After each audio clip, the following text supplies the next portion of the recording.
Hello and welcome to Ops of the Void. I'm your host, Forgotten Void, and welcome back. This week we are going to do a continuation off of last week's video. So last week we showcased a hard to use subs.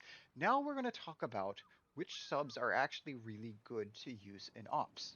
Now this comes to a couple factors. The big one is actually DPM, and two is the types of torpedoes they get. So I think I mentioned it a little bit last week about the skills. The skills don't really change on the subs, but the types of torpedoes is a big thing. So um, we're gonna put L20. We did L20 last time. So the equipment, you have two types of torpedoes.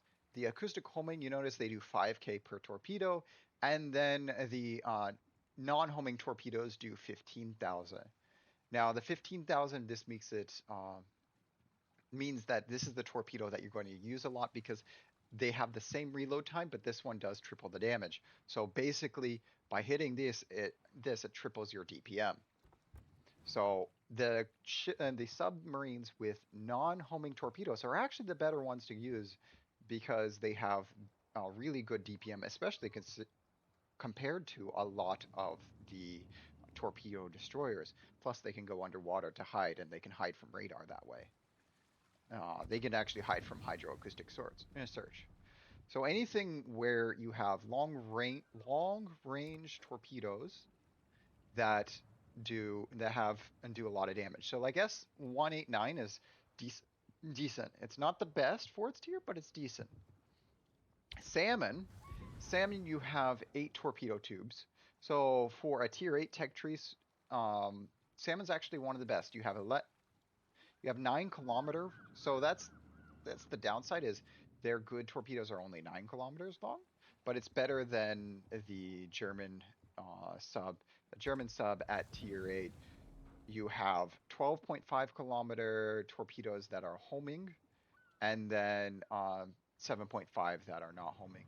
So the tech tree ones there, of the tech tree, actually, O20 is probably one of the best, even though it's harder to use because it has the long range, hard hitting torpedoes for the tech tree. Now we're going to, before we get into premium ones, I'm just going to say the British subs are probably some of the worst because they only have homing torpedoes and they're pretty low. However, if you are bad at hitting ships with torpedoes, then homing torpedoes is actually better. And that is where we go to our first good torpedo boat. I mean, they're all torpedo boats. The U4501 is actually one of the best, even though it only has homing torpedoes. The homing torpedoes do nearly 10k damage, but the thing is, she just has so many of them. So you have 10 torpedoes. So you can have 10 torpedoes in the water at the same time, and that is where her DPM comes from. She has 10 torpedoes, and then all of them are loaded at the same time. So like Cachalot, sorry, not Cachalot, Balau. Balau also gets 10 torpedoes. However, she only gets to load 2 of them at a time. Yeah, the reload is better, but if you go look at it, she actually has a really low reload. Plus I mean, she also has a 10-kilometer range. So they have about the same DPM. However, Cachalot also has to rely on her non-homing torpedoes, whereas U4501, all of her torpedoes are going to hit. And so that is where she actually gets good DPM because of that. And she's really fast. She goes 36 knots underwater with the speed, everything calculated in. So yeah, this is actually a really good. She goes 30 on the surface and 36 underwater, which is interesting. And that's her unique thing is she gets high speed underwater. So U4501 is a good one. S189 is decent. It's not amazing, but it's decent because you have 12.3 kilometer torpedoes that do 17k per hit, and then all 4 of the tubes reload at the same time. So you could just keep throwing out your front tubes and your bat tubes to do a bunch of damage. So she has a better DPM than the L20.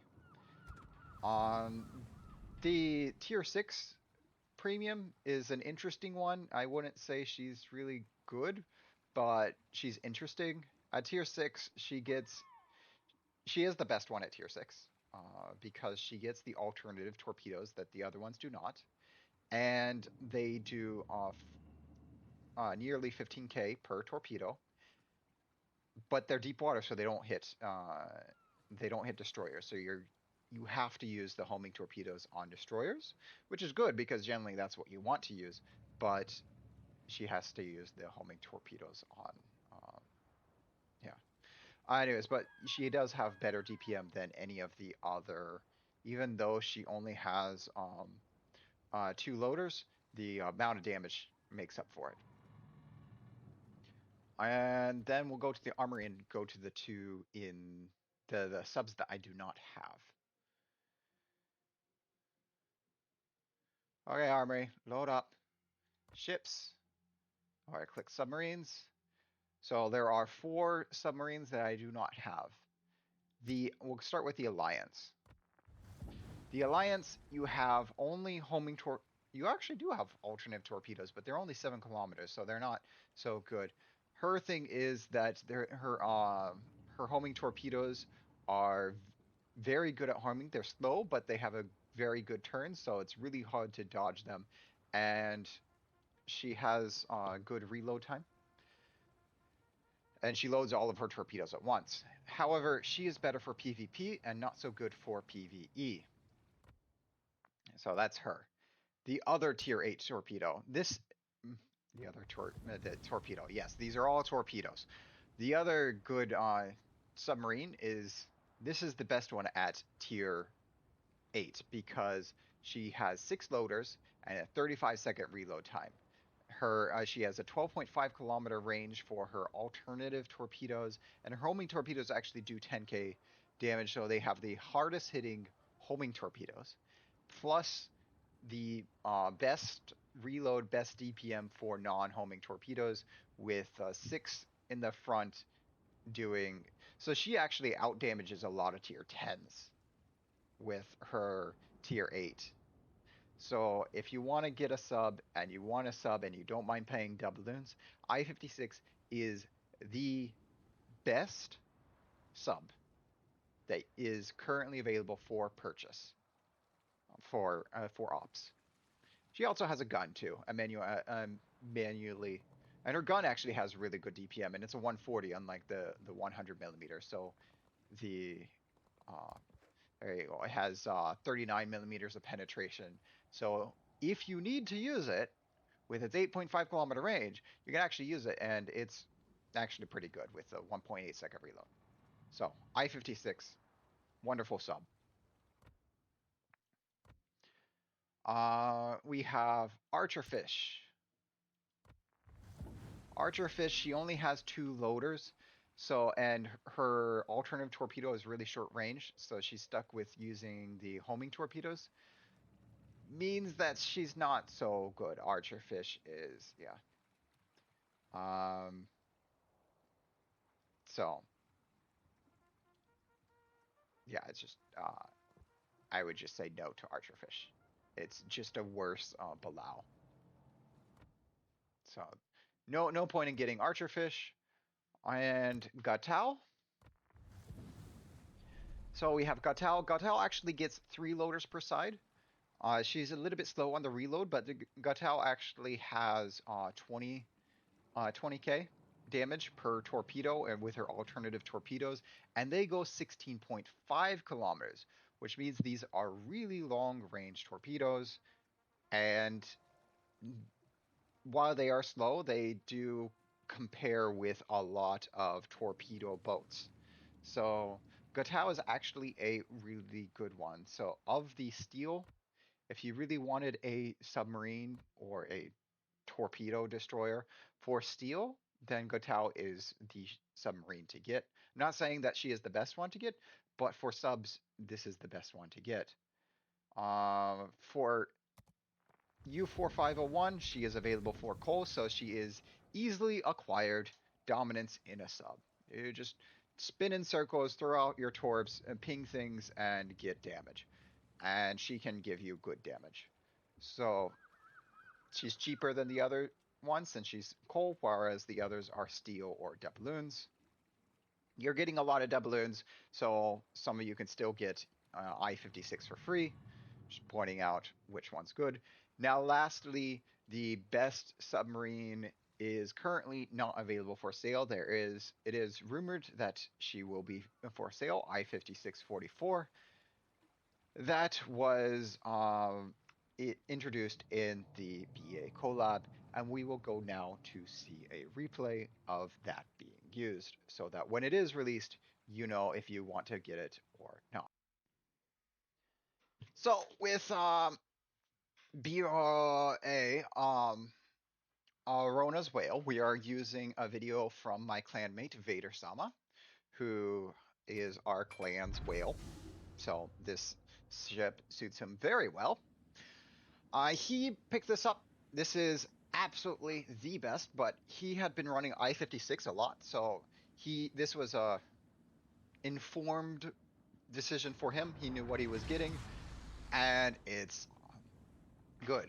So as you see, the Lone Hunter buff, this generally the buff, what it buff does is it does speed.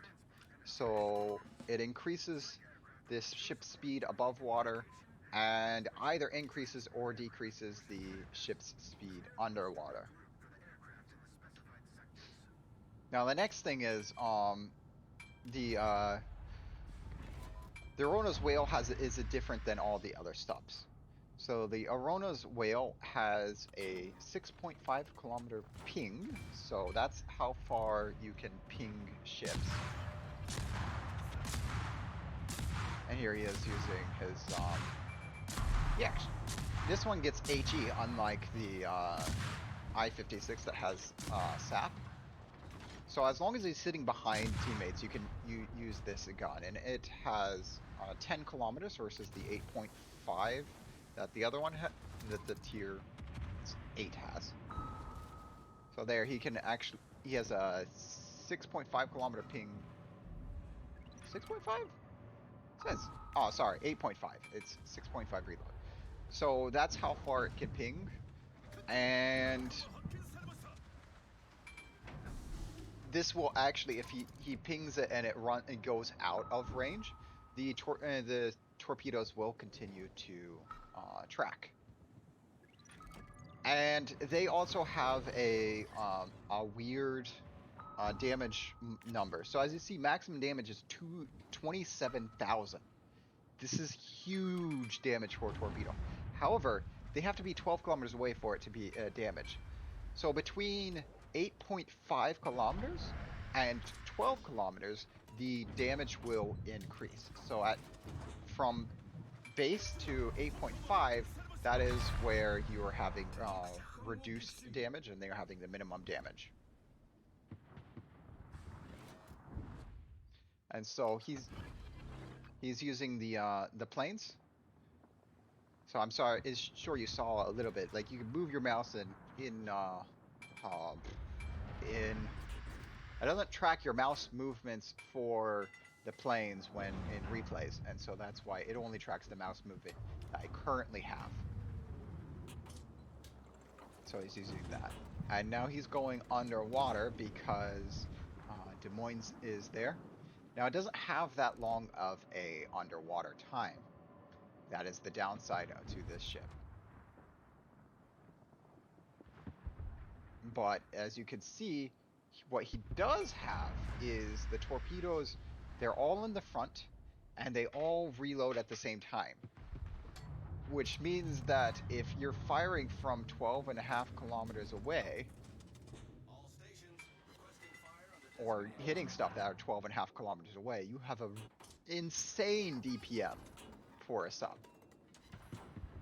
That's 6 torpedoes out every 38 seconds.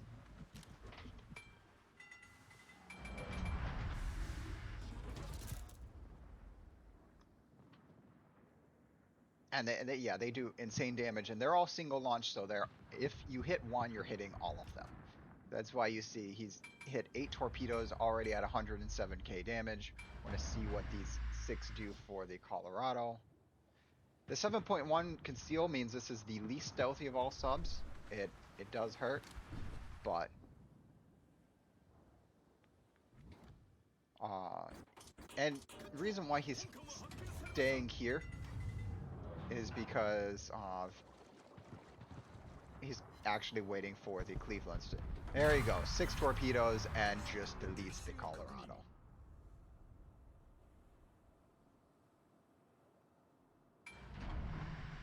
Des Moines has its radar up, so he doesn't want to be sent up.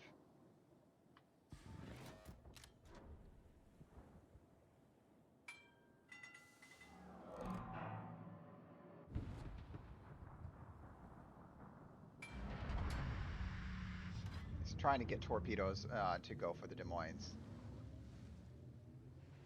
I think he's seeing if it's worth it or not.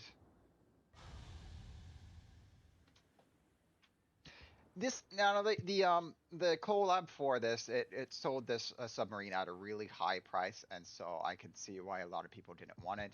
That is why if it's released in a second mode, the I-5644, which the tier 8 is literally the 1944 version. That is why I have qualms with the name. The tier 8 is the 1944 version. The tier 10 is the 1944 version. They're both 1944 versions. The main difference between these two ships is their consumables in game. So they're the same ship, they just have different. I guess it's like Scharnhorst and Scharnhorst 43. Like it's the same ship, but they have different gimmicks. But like I-56, like Scharnhorst and Scharnhorst 43, there weren't that many difference. Like Scharnhorst was a ship of a 2-class ship, Scharnhorst and Gneisenau.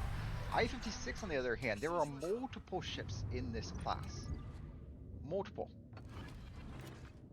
So there's no reason to choose I-56 again. You could use a different one.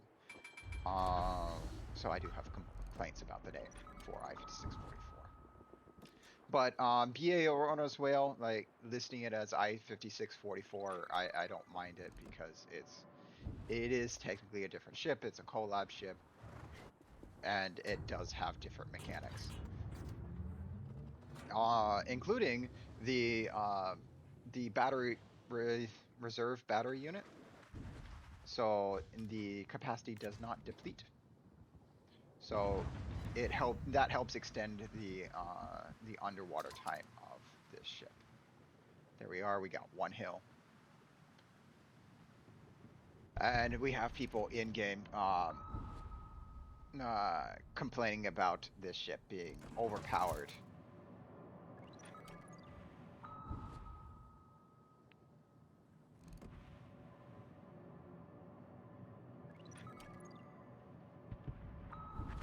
That 8.5 kilometer ping is there you go. He's hurting a little bit. There, he got his second ping.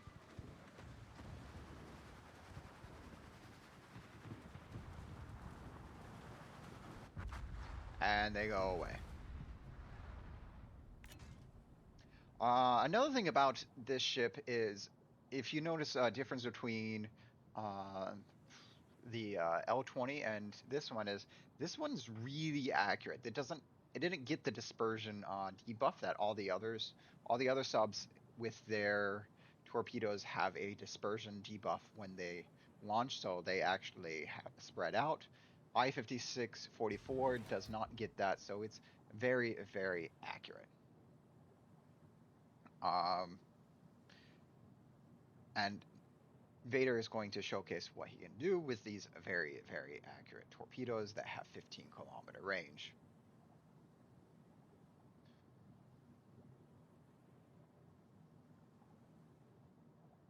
Now, the other thing about the sub is what? It has the main battery reload booster, so your normal reload time is seconds, so minus 50% to your reload time, so now you have a 1 second reload. Yeah, it only has 23 millimeters pen. You're not really going to use it all that much, but it is interesting to have on the times when you can use it.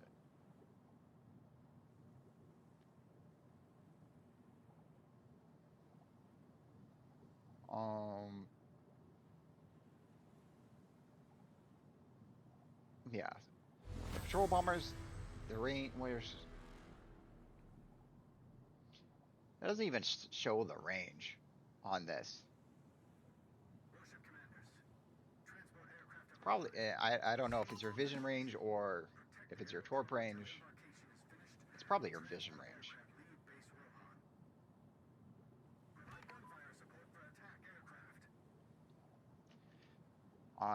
So he's going into position to get the carrier right now. So you have to go a little bit north so that the island doesn't really get in the way of the torpedoes.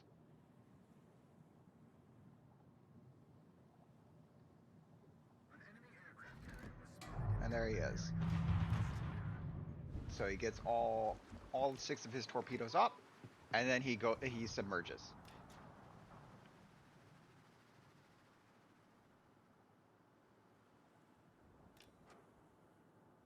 Because Vader does play really greedy.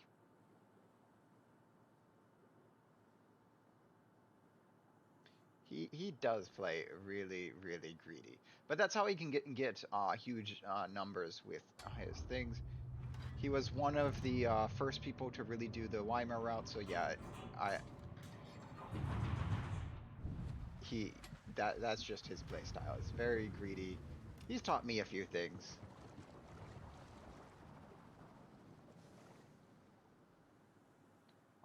I from watching his videos or his renders or replays.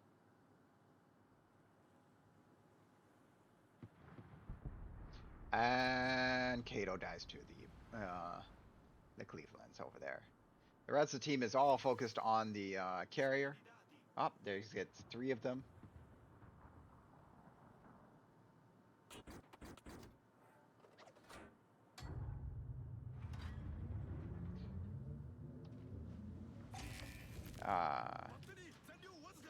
And Vader is saying it's not a good idea to shoot midway with Sub. And he gets the Fletcher too. He hit. There you go.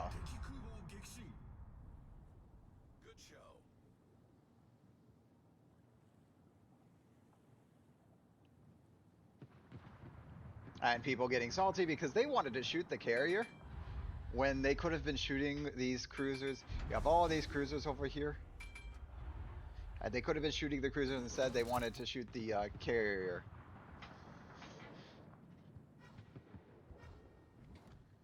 Okay. And Vader's like, he did the dive on purpose because he didn't want people shooting at it. Because that would actually made his torps miss, and it would have been harder to kill it. So, well, there's Whiskey. Time to go down.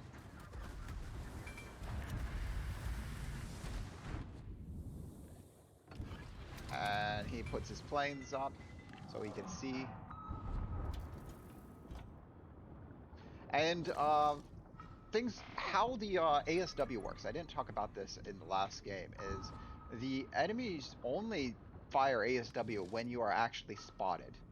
In Wolfpack, I'm pretty sure a lot of people remember from Wolfpack, they would fire ASW at your pings, they would fire ASW at your oil leaks, with making it very difficult, but also very similar to how people played in randoms. In this game, here on the other hand, they the enemies only do ASW when you are spotted. That actually helps keep subs in because there's a large concentration of enemies.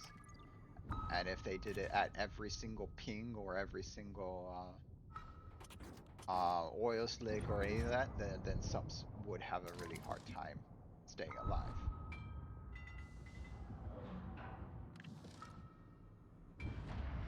And so Vader has the double ping. So this only really works when sub pings twice and then launches his torpedoes.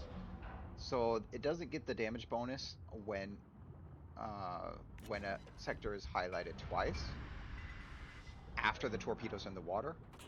But for any torpedoes leaving afterwards, now these torpedoes actually have the bonus.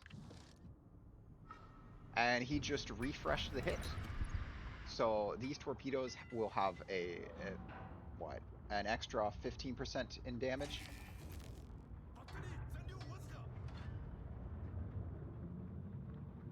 And so now he can go up to the surface because he's outside of his detection range. So you see, those torpedoes did a little bit more damage than the previous set of 6. And now that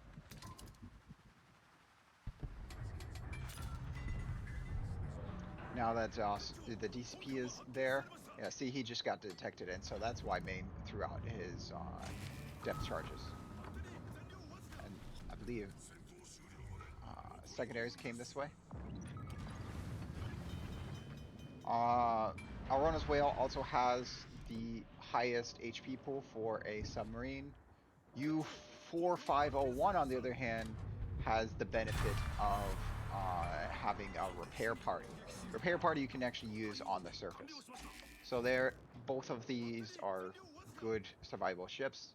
So I'd actually put U4501 as the second best sub at tier 10, and Arona's Whale at the first best. Currently being spotted by radar.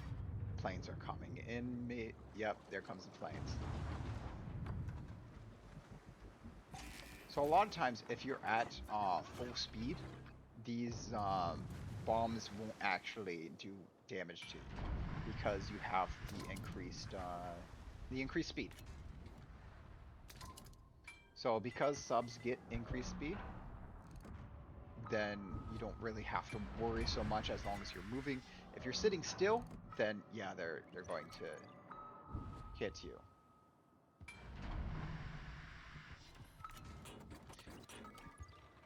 Unless you're moving to or with the he didn't put he didn't press G before he launched those torpedoes, so they're still going to lock onto the first Annapolis.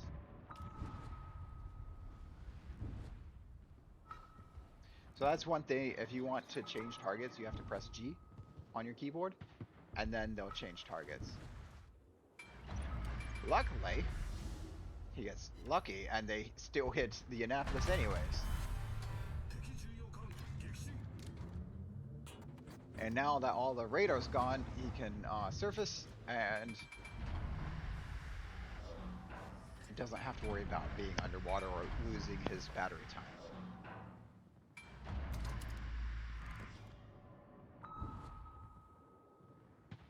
And even if you don't have homing torpedoes, using your ping to ping enemies is still good because they use their DCP as soon as they get one ping, and because of that, they will when torpedoes hit, you can have an increased chance of flooding.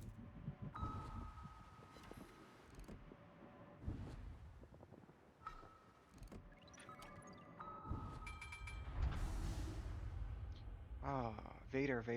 Over here already has 721k damage.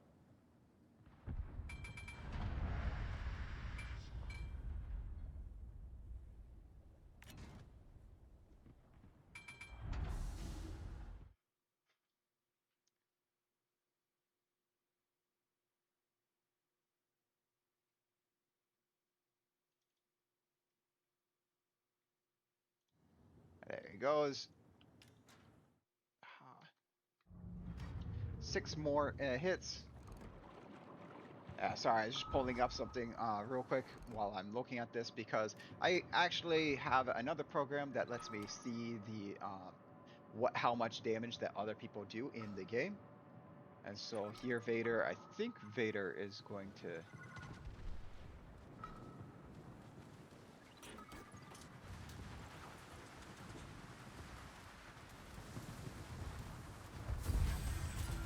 There he goes. Vader gets it. With the "this is fine" destruction.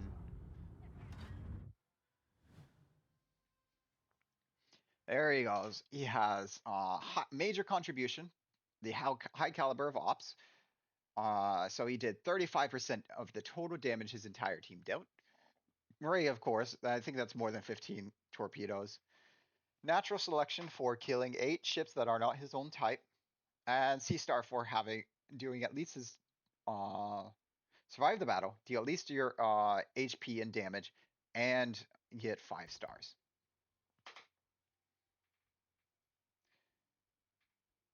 Now we're going to go to the team score. So Arona's whale, of course, went top to. He did a lot of damage. The Napoli that got second actually only did 180k damage.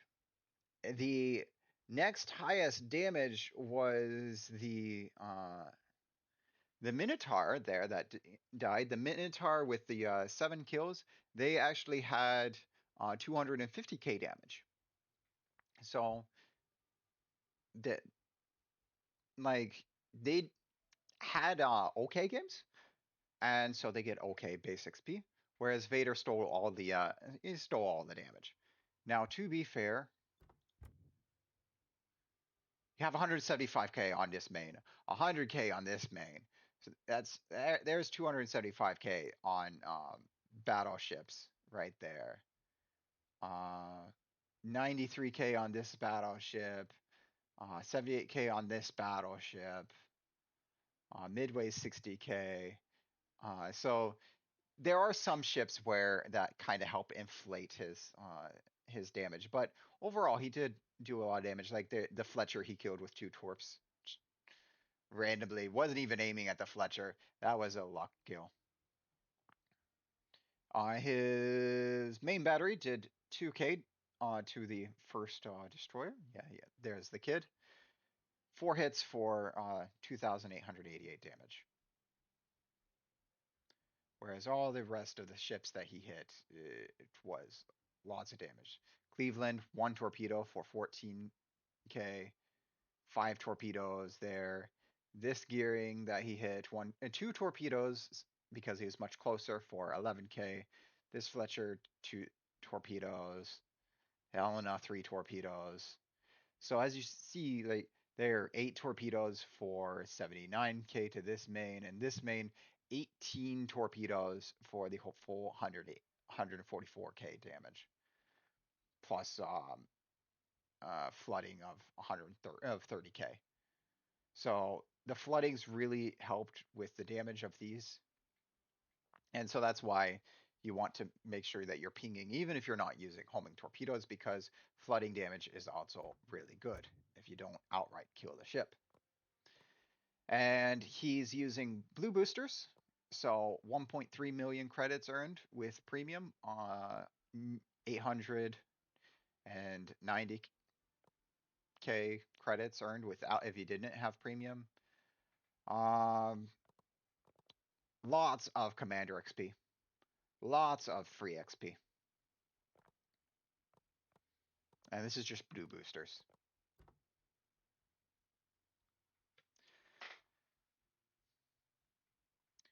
And the Missouri that complained about not even seeing the ship, did the Missouri, yeah, this Missouri at the bottom, no captain on the ship, and only 57k damage. So if you're wondering why he got only 600 base XP, that is why. So this is actually a very good metric. You get on the base XP. You look at them. You get what you deserve on the base XP most of the time. Although I don't know. I think Vader might have deserved a 3k base XP with how much he did. So if you like this video, and you want to see more videos, I'm not sure I'm going to do much subs in the future. Uh, it's a kind of a boring gameplay. It's a, sorry, not boring. It's a very one-sided gameplay, just like torpedo destroyers. So there might not be more subs, but if you want more subs or you want to see a certain sub used, let me know. I'll see what I can do. That said, I do hope to see you again next week. Have a good one.